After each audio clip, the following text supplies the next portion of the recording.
Құрметті Ерлан Жақанұлы, құрметті әріптестерім, құрметті партияластарым, Қазақстан Республикасы парламенті мәжілісіндегі мен қызметім бүгін өз мәресіне жетті.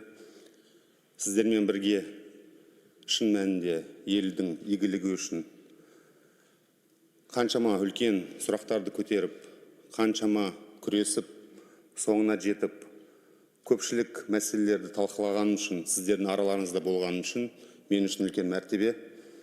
Бәлкім, елдің тарихындағы ең белсенді депутаттар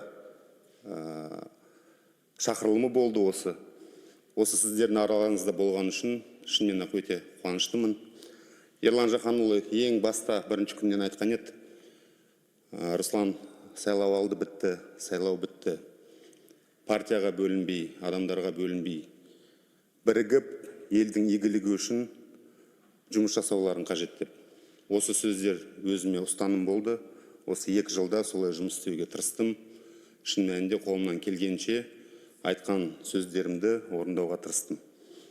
Енді біз ары қарай мәжілістен кейін өңірге бара жатырмыз.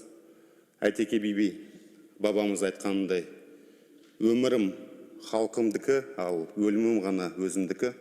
Бізде өмірімізді қазіргі таңда өңірге арнаймыз. Сіздерді әрқашанда өңірде күтеміз. Сіздермен бірге әлі жұмыс жасаймыз.